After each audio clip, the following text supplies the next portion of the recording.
दोस्तों, सच्ची हिकायत और नसीहत की किताब से यह वाक्य आपको बताया जा रहा है। एक साहब कहते हैं कि मैं हर जुमा को सुबह फज्र की नमाज के बाद अपने वालिद साहब की कब्र पर जाया करता था और उनकी कब्र पर जाकर फातिहा खानी करता था और उसके बाद मैं वहीं से अपने काम की तरफ निकल जाया करता था। एक बार ऐसा हुआ कि मैं झूमे के रोज सुबह फजर की नमाज के बाद कब्रिस्तान गया।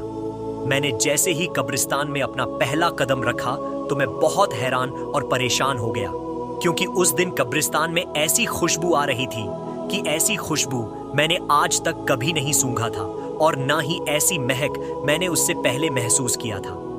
आज मैंने उस नए खुशबू को कब्रिस्तान में महसूस किया था और उस खुशबू ने मुझे बेचैन कर दिया, क्योंकि वह खुशबू किसी भी तरह से इस दुनिया की खुशबू नहीं लग रही थी। खैर, उसके बाद मैं अपने वालिद साहब की कब्र पर पहुंचा और फतेहा खानी करने लगा।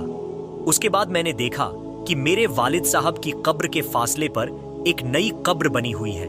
उस पर ताजा फूल और नई चादर रखी हुई है। उससे अंदाजा लगाना मुश्किल नहीं था कि यह कब्र 2 या 3 दिन पहले ही तैयार की गई है। उसके बाद जब मैं वालिद साहब के कब्र से फारिग हुआ तो मैं वापस जाने लगा। फिर मैंने सोचा कि क्यों ना इस नई कब्र पर भी दुआएं मगफिरत मांग लूं। यह सोचकर मैं उस नई कब्र की तरफ चल पड़ा और वहां जाकर मगफिरत की दुआ मांगने लगा। दुआ के दौरान मैंने महसूस किया कि जो खुशबू मैंने कब्रिस्तान में दाखिल होते वक्त महसूस किया था, वह खुशबू इस कब्र से आ रही थी। फिर मैंने उस कब्र की मिट्टी को मुट्ठी में भरा तो उस मिट्टी को छूते ही मैं एकदम से हैरान हो गया, क्योंकि उस कब्र की मिट्टी बहुत ठंडी थी, जैसे नम हो। लेकिन वो मिट्टी खुश्क थी, यानी कि सूखी थी। इसलिए मैं इस बात को देखकर भी हैरान हुआ कि इस कब्र की मिट्टी कितनी ठंडी और नम है। उसके बाद मैंने अपनी हैरत को अपने पास रखा और उस मिट्टी को वापस उसी कब्र में डाल दिया और अपने हाथ झाड़ते हुए वहां से चल पड़ा और वहीं से अपनी दुकान पर चला गया और दुकान खोल कर बैठ गया। उसके बाद मेरी दुकान पर जब पहला ग्राहक आया और उसने जो सामान मुझसे मांगा, मैंने उसे वह सामान दे दिया। जैसे ही मैंने उसे सामान दिया तब वो कहने लगा कि भाई, आज तो खुशबू बड़ी कमाल की लगाए हुए हो। उसकी बात सुनकर मैं हैरान हुआ कि भाई, कैसी खुशबू? मैंने तो कोई खुशबू नहीं लगाई है, मेरे हाथों पर तो मिट्टी लगी हुई है। देखो, ये सुनकर वो ग्राहक कहने लगा, क्यों मजाक कर रहे हो भाई? आपने बहुत अच्छी खुशबू लगाई है और वह भी ऐसी खुशबू कि मैंने इससे पहले कभी भी महसूस नहीं की। इतना कहते हुए वह ग्राहक वहां से चला गया। अब मैं पहले ही हैरान था और फिर उसकी बातों को सुनकर और भी हैरानगी में पड़ गया। सोचते सोचते जब मैं अपने हाथ को अपने नाक के करीब ले गया तो मैंने महसूस किया कि वही खुशबू है जो मेरे हाथों से आ रही है। उसके बाद पूरे दिन में उस नई खुशबू को महसूस करता रहा। उसके बाद मैंने कई बार अपने हाथ भी धोए थे, मगर वो खुशबू मेरे हाथों में वैसे के वैसे ही रह गई। उसके बाद अगले दिन यानी हफ्ते के बाद मैं ना चाहते हुए भी कब्रिस्तान की तरफ चल पड़ा और अपने वालिद साहब की कब्र पर दुआएं मगफिरत करने के बाद उस नई कब्र की तरफ चला गया, यह सोचकर कि यह नई कब्र किसकी होगी। आखिर कौन है उस कब्र के अंदर जो इतना नेक है? आखिर उसने ऐसा कौन सा अमल किया होगा जो उसकी कब्र इतनी ठंडी और खुशबूदार है? उसने ऐसा कौन सा काम किया होगा जिसकी बदौलत उसको इतना बड़ा इनाम मिला होगा? यही बात सोच सोच कर मैं बहुत ज्यादा परेशान हो रहा था। यही बात सोचता हुआ मैं उस कब्रिस्तान के काम करने वाले के पास जा पहुंचा और उससे पूछा कि भाई, ये कब्र किसकी है? तो उसने मुझे बताया कि साहब, ये कब्र एक औरत की है। यह जानकर मैं और ज्यादा हैरान हुआ और सोचने लगा कि भला उस औरत को यह शानदार मुकाम किस तरह से मिला होगा। उसके बाद अगले दिन इतवार का था। देर तक सोने की आदत होने के बावजूद भी मैं सुबह फज्र की नमाज के वक्त उठ गया और सीधा कब्रिस्तान की तरफ रवाना हो गया। जैसे ही मैं कब्रिस्तान के अंदर दाखिल हुआ तो मैंने क्या देखा कि उसी औरत की कब्र पर एक बुजुर्ग आदमी कुरान पाक की तिलावत कर रहा है। फिर मैं अपने वालिद साहब की कब्र पर गया और दुआएं मकबिरत करने के बाद मैंने उस आदमी की तरफ देखा। वह बुजुर्ग आदमी भी उस नई कब्र पर दुआ कर रहा था। जब वह आदमी दुआ से फारिग हुआ तो मैंने देखा कि उसकी आंखों से मोटे मोटे आंसू गिर रहे थे। वो सिसक सिसक कर रो रहा था और बिलख रहा था। मैंने यह सोचा कि इस आदमी को इस कब्र में सोने वाली औरत से बहुत ज्यादा मोहब्बत रही होगी, तभी तो ये उसकी जुदाई को बर्दाश्त नहीं कर रहा है। उसकी जुदाई के गम में सिसक सिसक कर रो रहा है। मैंने देखा कि वह बुजुर्ग आदमी दुआ से फारिग होकर वहां से जाने लगा।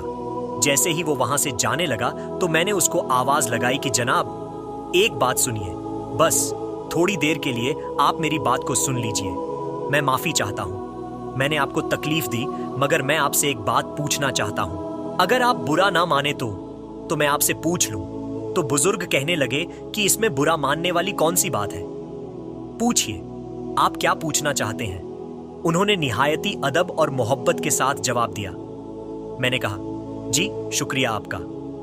मैंने कहा कि अभी आप जिस कब्र पर दुआ मांग रहे थे, यह कब्र किसकी है? अगर आप मुनासिब समझे तो बता दीजिए। तो वह बुजुर्ग कहने लगे, जी आप ये क्यों पूछ रहे हैं? तो मैंने कहा कि दरअसल इस कब्र से आने वाली खुशबू ने मुझे बेचैन कर दिया है। इस कब्र की ऐसी खुशबू मैंने आज तक कहीं पर भी दूसरी ओर महसूस नहीं की। मुझे यह खुशबू इस दुनिया की नहीं लगती है। मैं आपसे यह कहना चाहता हूं कि साहिबे कब्र में ऐसा कौन सा अमल किया है जिसकी वजह से यह मकान मिला है कि उसकी कब्र बहुत ही ठंडी और खुशबूदार है। यह सुनकर उस बुजुर्ग ने ठंडी आह भरी और कहने लगे कि कब्र ठंडी और खुशबूदार क्यों ना होगी? उसने अल्लाह को राजी ही इस तरह से किया है। जी मैं यही तो जानना चाहता हूं कि उसने ऐसा कौन सा अमल किया है, ऐसा कौन सा काम किया है जिससे उसको यह इनाम मिला है। तो वह बुजुर्ग कहने लगे कि यह मेरी बीवी की कब्र है। 30 साल का हमारा साथ रहा है।